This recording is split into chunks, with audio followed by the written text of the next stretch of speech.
Just before I died, my wife whispered to me that throughout our entire marriage, she had truly loved my brother. The reason? My brother had supposedly donated a kidney to save her life. After being reborn, I avoided my wife like the plague, and instead pursued the pretentious flirt she had always warned me about in my previous life. Filled with regret, she eventually knelt before me begging for forgiveness. I merely chuckled and said, "I won't be donating a kidney to you this time." When I opened my eyes, I found myself back in my sophomore year of college. Before I could fully gather my thoughts, my phone buzzed with a message from Vanessa. "After class tonight, can you help me convince Nathan to go see a movie?" I frowned. Vanessa had been my wife in my previous life, and I had always believed we shared years of genuine love. But just before my death, she revealed that she had always loved my brother. The betrayal still stung fresh. "Can't, I'm busy." "Figure it out yourself," I replied curtly. I had no desire to get entangled with her again. Since fate had granted me this second chance, I would live for myself this time. Once I calmed down, I looked around the classroom. Most faces were unfamiliar, except for Olivia, who sat beside me. In my previous life, I remembered helping her on the first day of school, when two guys were bothering her, and I had carried her luggage to the dormitory. Since then, we'd maintained a good relationship. She was genuinely sweet, bringing me breakfast, saving me seats, and occasionally inviting me to study together at the library. But Vanessa had always disliked Olivia, repeatedly telling me she was just a pretentious flirt, putting on an act, and urged me to keep my distance. In my previous life, I had listened to Vanessa because I was infatuated with her. After ignoring Olivia's invitation several times, she eventually stopped reaching out to me. "Olivia, how about I treat you to dinner tonight?" I offered, feeling guilty for how I treated her before. "Huh?" She looked surprised, her mouth slightly agape. "Really? Why the sudden invitation?" I smiled. "No special reason. Just in a good mood and felt like celebrating."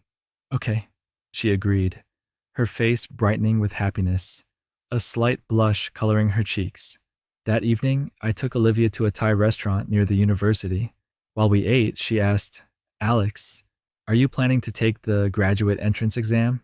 In my previous life, I had abandoned my academic aspirations for Vanessa, one of my biggest regrets. So without hesitation, I replied, "Yes, I want to attend Western University." Olivia's eyes sparkled with surprise. "Me too. I want to go to Western as well. We could prepare together and keep each other motivated." "Sounds great," I said, genuinely excited. At that moment, Vanessa and my brother walked into the restaurant. When Vanessa spotted me with Olivia, she frowned deeply and strode over to our table. "Alex, is this what you meant by having plans?" she asked sharply. "Your plan was to have dinner with her?" When I used to be infatuated with Vanessa, everything about her seemed charming, even her somewhat entitled personality. I had found it endearing. But now that my feelings had changed, her aggressive tone just irritated me. "So what if it is?" I shot back, matching her tone. "Weren't you planning to watch a movie with my brother? I'm not interfering with your plans, so why can't I have dinner with a friend?" Vanessa stared at me wide-eyed, clearly shocked by my response. I didn't care. I grabbed Olivia's hand and we left, having finished our meal anyway. "Nathan, Olivia and I are heading out now," I said as we passed my brother. As soon as we stepped outside, Nathan chased after us. "Alex," he said anxiously, "why did you talk to Vanessa like that? Don't you like her?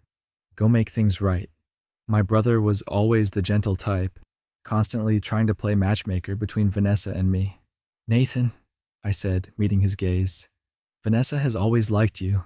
Besides, I don't have feelings for her anymore." I pulled Olivia in front of me. "I like Olivia now, so I won't be involved with Vanessa anymore." Alex ... Before Nathan could respond, Vanessa came storming out. She lifted her chin and stared at me, clearly expecting an apology. I ignored her and walked back to campus with Olivia. Along the way, Olivia kept her head down, not saying a word. Feeling guilty for using her as a shield, I tried to explain.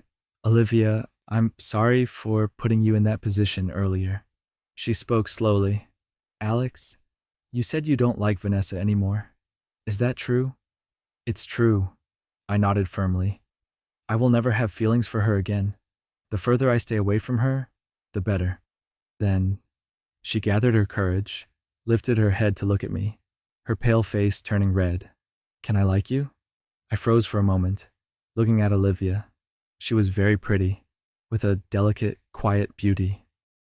She was petite, with a gentle demeanor that made you want to protect her. Had she always had feelings for me? If I had pushed her away in my previous life, had I broken her heart? I patted her head reassuringly. Of course you can, Liv. You're a wonderful person, and it's an honor to be liked by you. But, I added seriously, I still need some time to sort out my feelings. Can you wait for me? Yes. She nodded eagerly, then shyly lowered her head again. She was simply too adorable. I didn't expect that a week later, Vanessa would suddenly come looking for me. Her demeanor completely different from before. She seemed anxious and desperate as she pulled me out of class. Alex, come out. We need to talk. The classroom was full of people watching us. I had no choice but to step outside. What do you want? I asked flatly. I need to talk to you. She seemed at a loss for words. If you have nothing important to say, I'm going back. Don't come to my classroom anymore. It's not appropriate, I said coldly and turned to leave. Alex? Vanessa called after me. Do you want to be with me? Huh? I thought I must have misheard. What did Vanessa just say? Seeing my confusion, Vanessa repeated, You've always liked me, haven't you? Let's be together. I didn't know what was going through her mind, but I replied coldly, Yes, I liked you before, but I don't anymore. Haven't you always liked my brother? Why are you looking for me instead of him? Are you trying to use me to get closer to him again? I'm not. I'm not getting together with you, Vanessa. Let's just pretend we never knew each other. Don't even acknowledge me when we meet, I said before turning and heading back to class. Vanessa remained where she was, her head hanging low, lost in thought. But for some reason, after that, I kept running into her everywhere. At the cafeteria, the supermarket, even outside the boys' dormitory. It was driving me crazy. Finally, I couldn't contain my frustration and pulled her aside. Enough. I've already told you I don't like you anymore. You like my brother. Go after him. Why are you bothering me? Alex? Vanessa's eyes were full of curiosity. Did you come back too? Could it be that Vanessa had been reborn as well? I was shocked, but maintained a composed expression. I don't know what you're talking about. Just stay away from me. Hearing that I wouldn't confirm anything, Vanessa visibly relaxed. Oh, right. I suddenly remembered. I'm not paying your rent anymore. If you want to keep living there, pay for it yourself. Shortly after we started college, Vanessa had told me she didn't get along with her roommates and that they were excluding her, so I spent $500 every month to rent a studio apartment for her off campus. Although my family wasn't poor, I only received $1,000 a month for living expenses, and I spent more than half of it on her. Sometimes I even had to ask my parents for more money. Vanessa froze. I knew she only got $600 a month in living expenses. While it was enough to get by, it definitely wouldn't cover the rent. Alex, how can you treat me like this? Vanessa's voice became sharp. And why shouldn't I treat you like this? I replied, annoyed. Before, when I liked you, I was willing to spend money on you even if you didn't care. But now that I don't like you anymore, I don't want to spend a single cent on you. Understand? Vanessa's eyes filled with tears. After holding them back for a moment, she angrily said, Alex, you'll regret treating me this way. Regret? I would never regret it. In my past life, after we got married, I took care of all the housework and paid for everything. But when I got sick because I only had one kidney, Vanessa never came to see me, not even once. It wasn't until I was on my deathbed that she told me she'd always loved my brother. She could have kept that from me, but she chose to let me die knowing the truth, making me feel like my decades of devotion were a joke. I guess she hated me for binding her to a loveless marriage for over a decade. Hated me so much that she didn't even want to let me die peacefully. How ironic. In my previous life, I treated her so well, yet all I ever saw from her were cold expressions or demands, given with an air of superiority. But in this life, After just a few harsh words from me, she was suddenly showing all sorts of emotions. None of it mattered to me anymore. Just then, Nathan called. Alex, Mom and Dad just called me. They said Vanessa's father had a stroke and is in the hospital. He needs someone to take care of him. I remembered this had happened in my past life too. Back then, both Nathan and I were worried about Vanessa, so we didn't tell her. I took a 2-week leave from school to care for her father. Thinking about Vanessa's parents filled me with anger.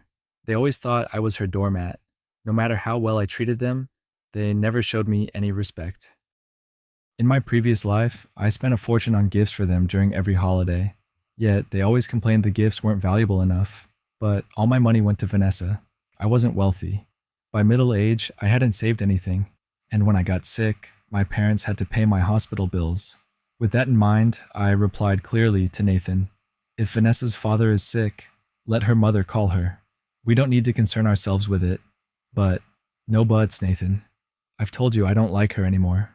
I knew my brother had always treated Vanessa like a little sister, and since I liked her, he had looked after her as well. When Vanessa heard me mention her, she quickly looked over. "Your father had a stroke," I told her bluntly. She seemed to suddenly remember and, without saying anything, hurriedly turned to leave. In my past life, by the time she found out, her father had already been discharged from the hospital.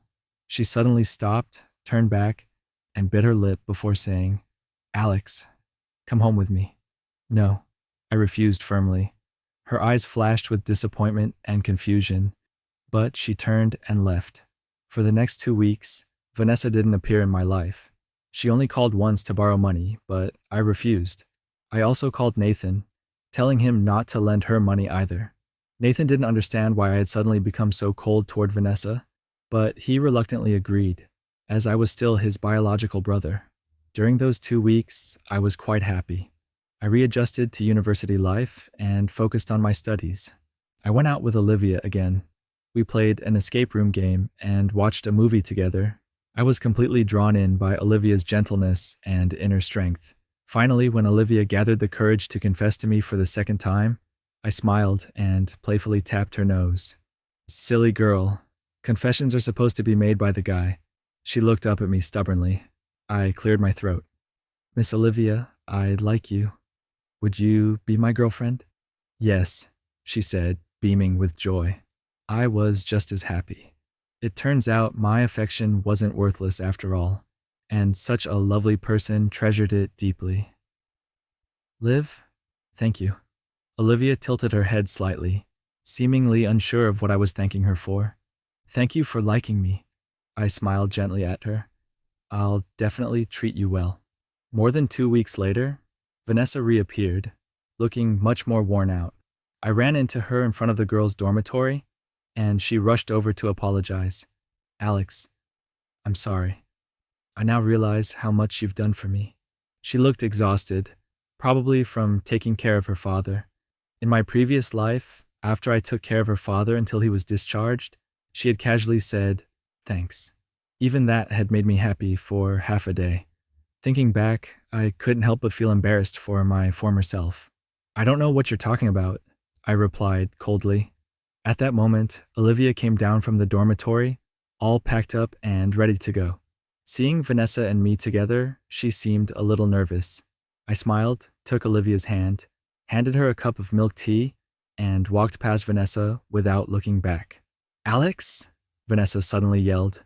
"Are you refusing to be with me just because of her? I've told you before, that girl is just a pretentious flirt."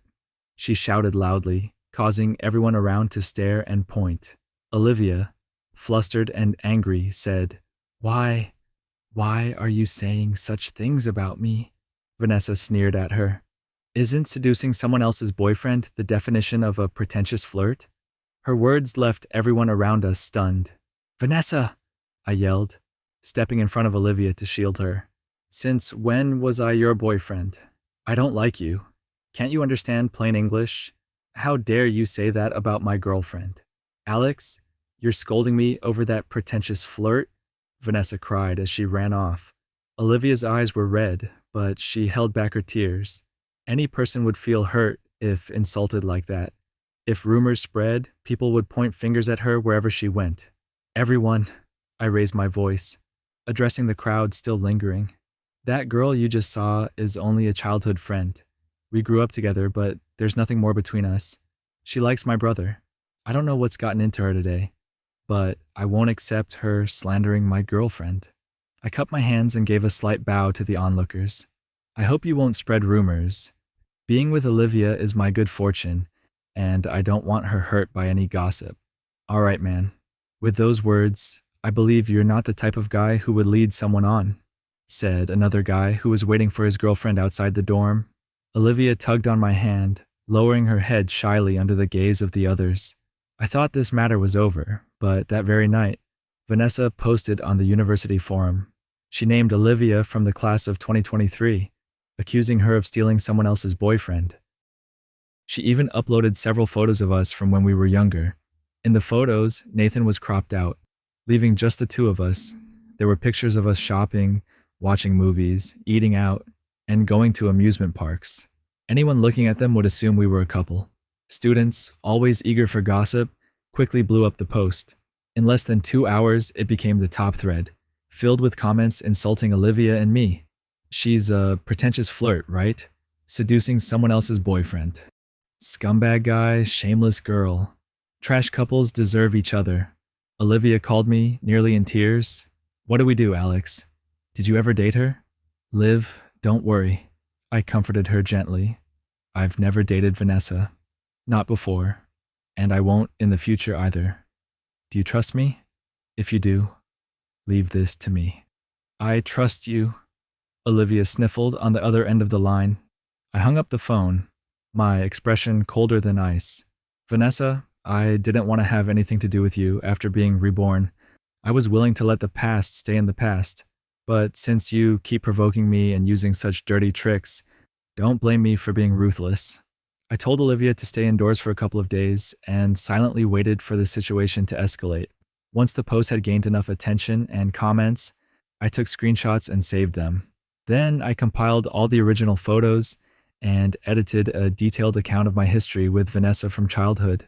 I even included screenshots of messages I'd sent her that she barely responded to. I packed everything up and posted my own thread. Due to the popularity of Vanessa's original post, mine quickly gained attention as well.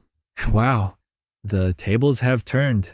So there was another person in the pictures. It's clear that this Vanessa girl was much closer to the other guy. She cropped him out and posted these pictures. That's so manipulative. Why would someone do that? When someone likes you, you ignore them. But when they move on, you smear their new partner. Princess of the dating world loves keeping people hanging.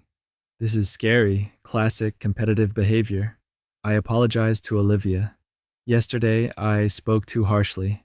I'm sorry. Add me to the apology list. Alex, thank you.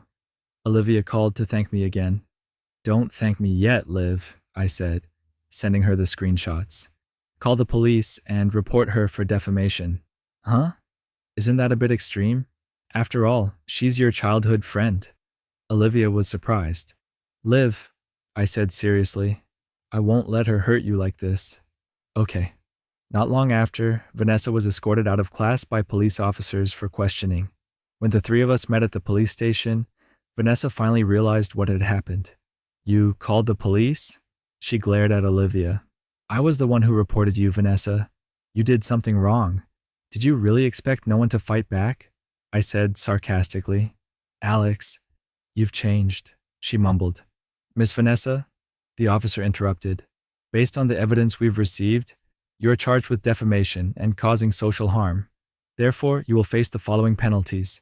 You are required to pay Miss Olivia $300 for emotional damages, a fine of $200, and you will be administratively detained for 3 days. When Vanessa heard she would be detained, her face turned pale. She pleaded with the officers. I know I did wrong, but can you not detain me? I'm still a student, and detention will go on my record. If you and the victim can reach a reconciliation through mediation, the detention can be waived, the officer replied. Vanessa turned to me with pleading eyes. Alex, you can't do this to me. I remained expressionless. You didn't hurt me. So talking to me is pointless. After hesitating for a long while, Vanessa gritted her teeth and finally apologized to Olivia. Olivia, I'm sorry for what I did. Could you forgive me? I promise it won't happen again. Following my earlier instructions, Olivia refused the mediation. Vanessa's anger flared. I need to make a call, she told the officer. Making a phone call was a reasonable request, so the police had no reason to deny her. A few minutes later, my dad called me. I picked up the phone with satisfaction. Hello, Dad. What's up? What's up? Why are you at the police station with Vanessa? Dad, you don't know what Vanessa did. She spread rumors about my girlfriend at school, accusing me of cheating. Now everyone at school knows, and I can't even hold my head up anymore. I exaggerated the situation. When did you get a girlfriend?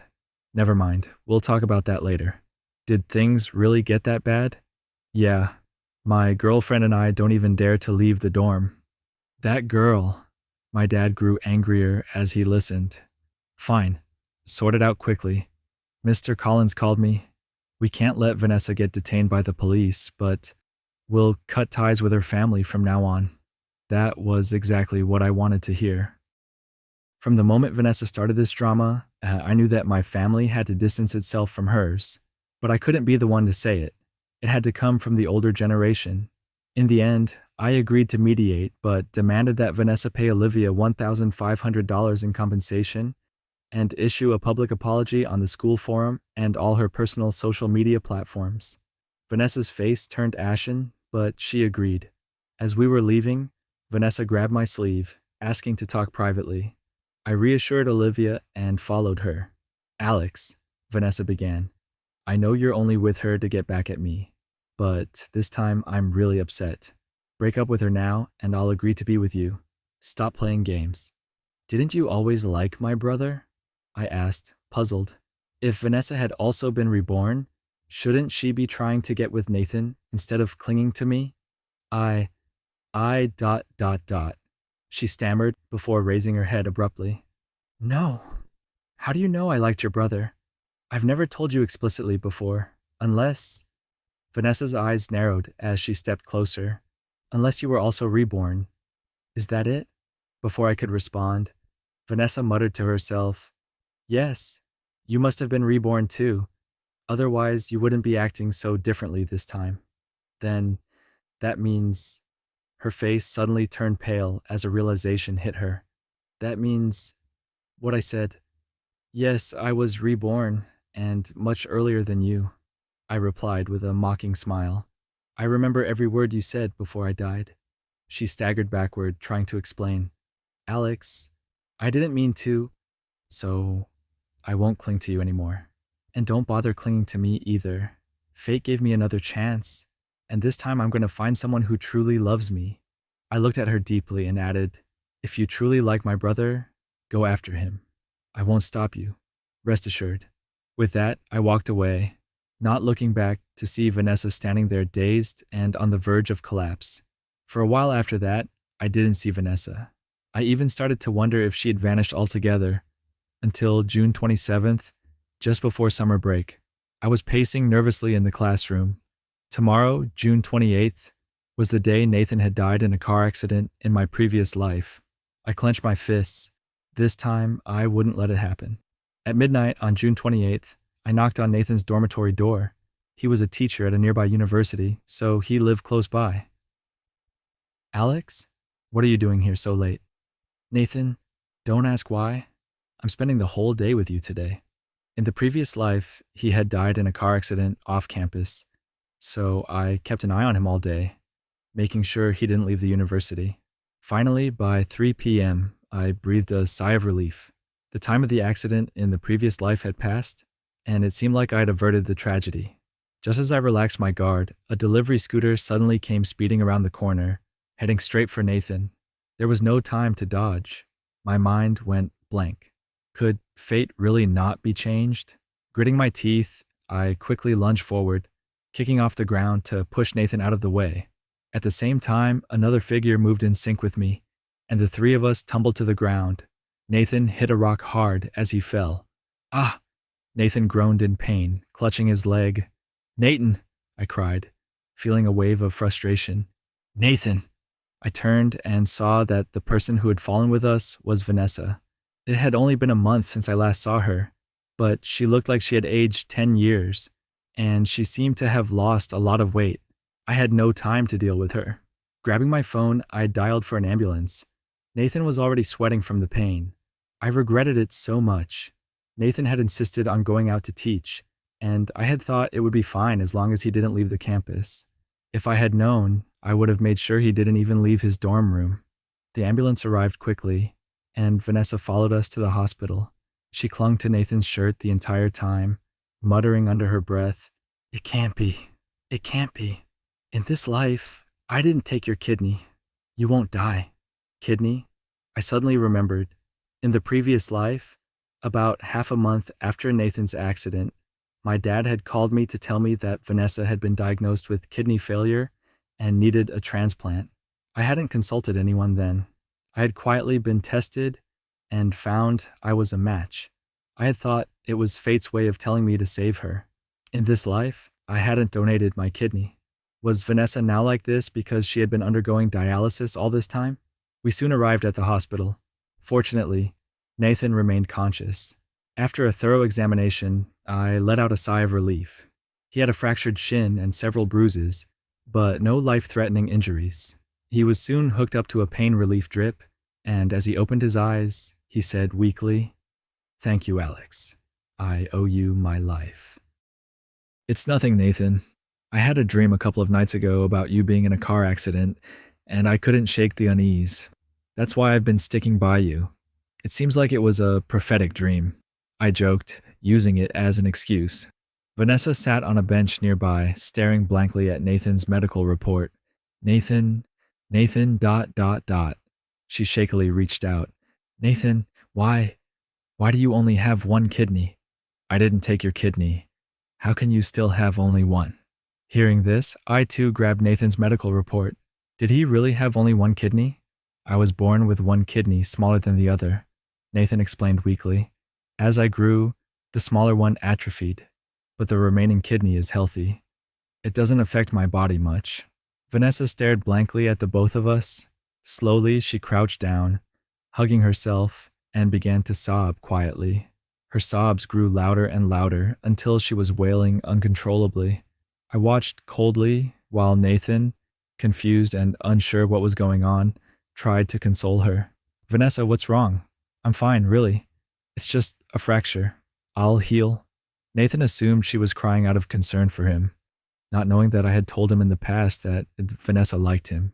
But in reality, I suspected that Vanessa had just realized that it was me who had donated the kidney in the previous life. After all, once I died in the previous life, the doctors must have explained the cause of my death to her in detail. The illness I suffered in my last life wouldn't have been fatal, but because I had donated a kidney to Vanessa, I was left with only one. As a result, I couldn't take the normal medications and ultimately lost my life. Vanessa had likely always harbored suspicions that the kidney she received was actually mine. The reason she hadn't confirmed it earlier was probably that she had seen Nathan's medical report when he died in the last life and had assumed from the start that the kidney was from him. As Vanessa cried her heart out, I felt no sympathy for her. Whether it was a tragic misunderstanding or not, the pain Vanessa had caused me in the previous life was undeniable. If she had shown me even a little concern, she would have noticed that I had been taking the same medication as her all along. But for 15 years after our marriage, all my efforts had failed to warm her heart. Even as I lay dying, she had come to me specifically to tell me that she loved Nathan, making sure I died with no peace. As her sobbing intensified, she suddenly rushed over and hugged me tightly. "Alex, I'm sorry. I didn't know. I really didn't know. I'm so sorry." She was holding on to me so tightly that I couldn't push her away. I could only say, "If you really feel sorry, then don't bother me anymore." Nathan, watching from the side, looked completely confused. However, since the pain relief had some anesthetic in it, he soon closed his eyes and fell asleep. "Alex, I'll make it up to you. I'll treat you well in this life. Please don't leave me," Vanessa sobbed, begging. "Please, Alex, I can't live without you. After you left in the last life, I realized that you had become such an integral part of my life.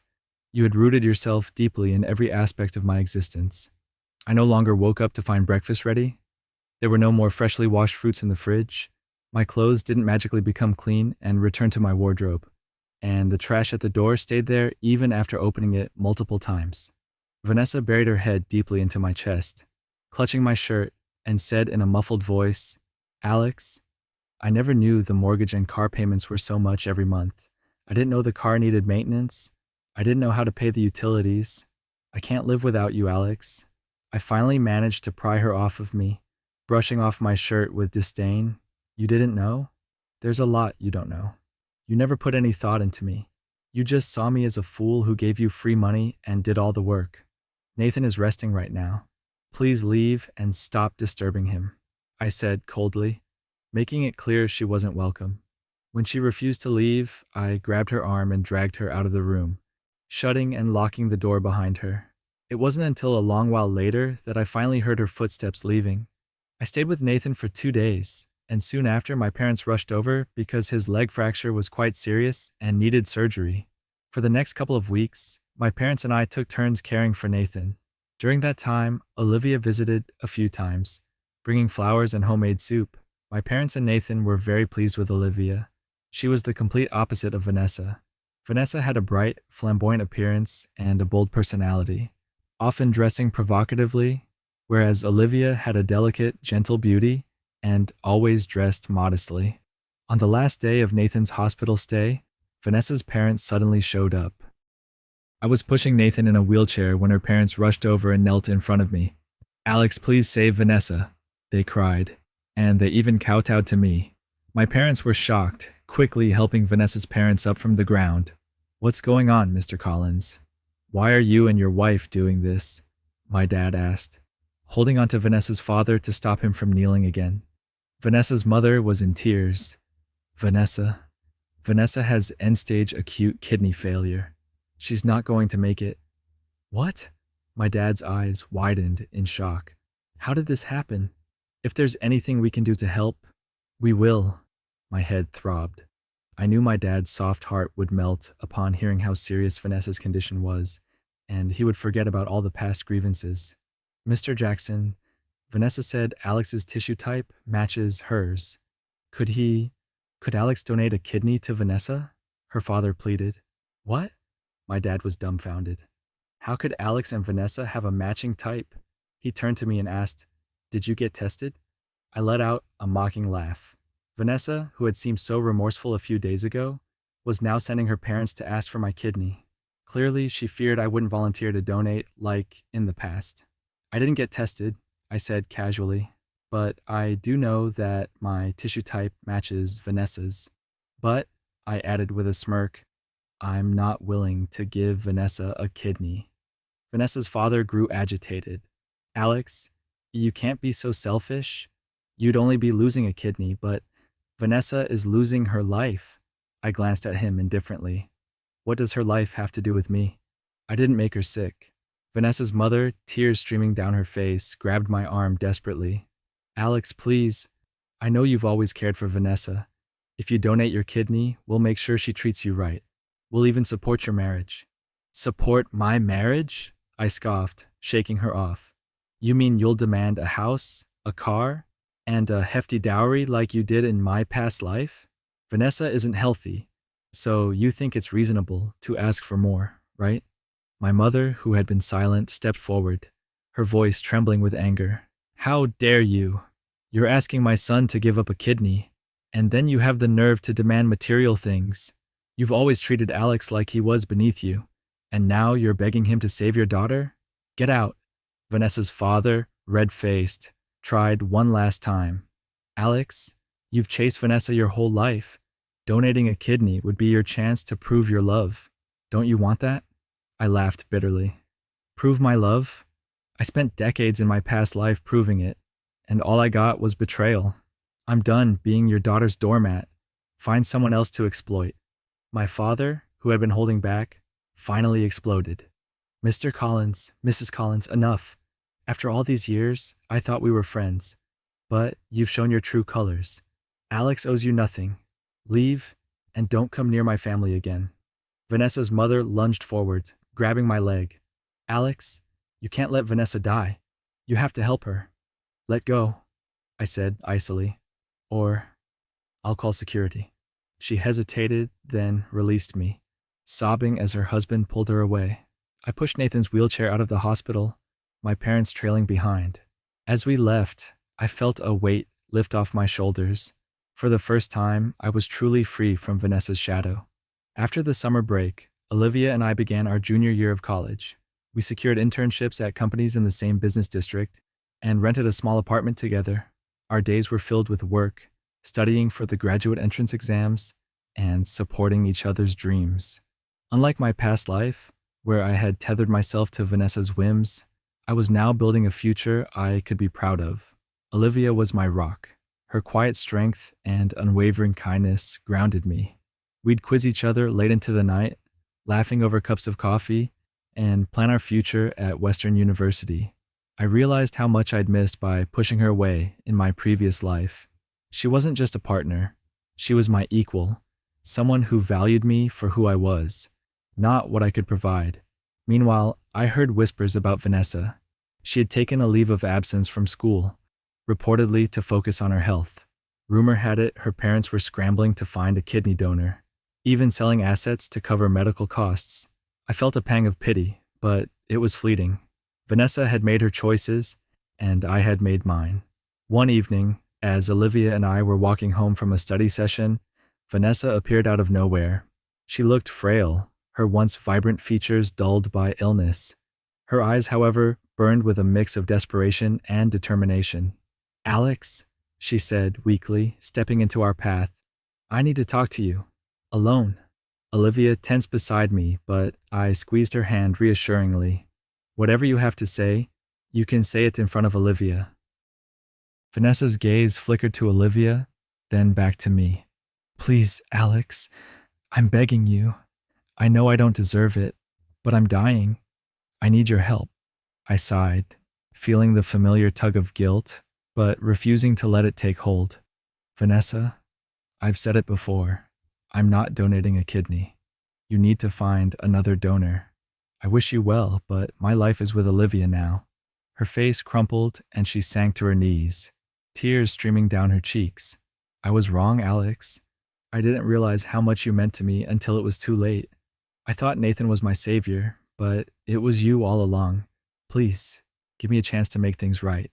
Olivia stepped forward, her voice soft but firm. Vanessa, you hurt Alex deeply. You can't expect him to sacrifice his health for you after everything.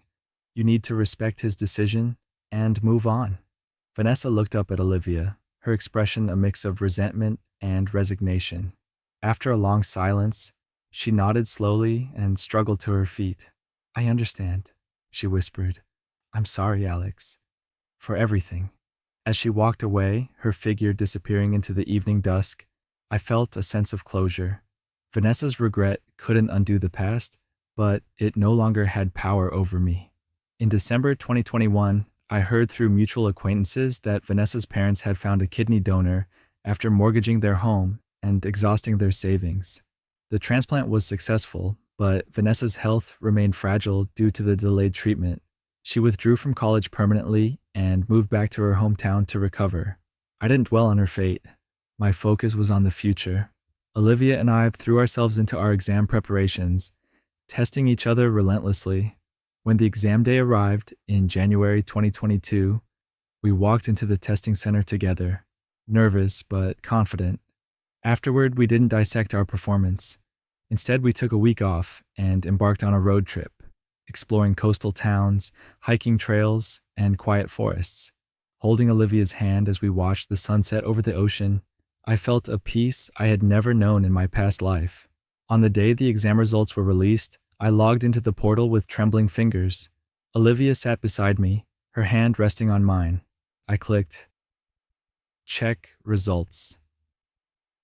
398 points, I whispered, barely believing it. Olivia squealed, throwing her arms around me. I got 392. We did it, Alex.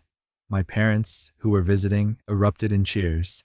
Nathan, now fully recovered and walking with a slight limp, clapped me on the back. Western University, here you come, he said with a grin. By May 2023, Olivia and I had completed our internships and returned to campus for our final semester. Our counselor invited us to speak at the graduation ceremony as outstanding student representatives. Standing on the stage, I looked out at the sea of faces and saw my parents and Nathan beaming with pride. When it was my turn to speak, I shared a brief message about resilience, second chances, and the importance of surrounding yourself with people who lift you up. After the ceremony, in front of our classmates and faculty, I got down on one knee and proposed to Olivia. The crowd erupted in applause as she said yes, tears shining in her eyes. It was a moment of pure joy, untainted by the shadows of my past. In July 2025, Olivia and I were married in a small, heartfelt ceremony, surrounded by family and friends. As we greeted guests, I noticed a familiar figure lingering at the edge of the crowd. Vanessa, dressed simply in a plain dress, approached us with a small gift.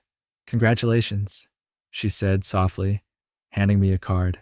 Her face was still pale, but there was a quiet acceptance in her eyes.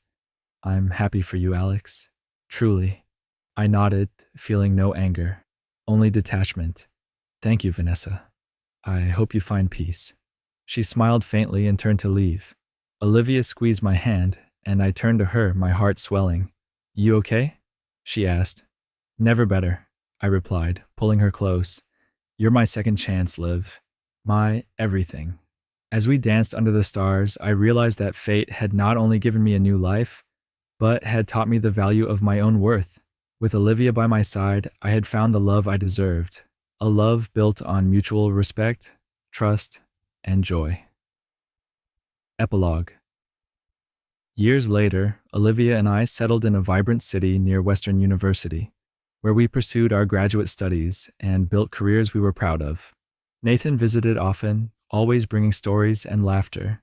My parents, relieved to see both their sons thriving, finally retired to a quiet coastal town. I heard that Vanessa had started a small business in her hometown, finding purpose in her work despite her ongoing health challenges. I wished her no ill will. Her journey was her own, and mine was complete. As I stood on our balcony one evening, watching the city lights with Olivia nestled against me, I whispered a silent thank you to the universe. This life, this love, was more than I could have ever hoped for. And I knew without a doubt that I had made the right choice. If you like this incredible story, please like and subscribe to the channel to see even more of it.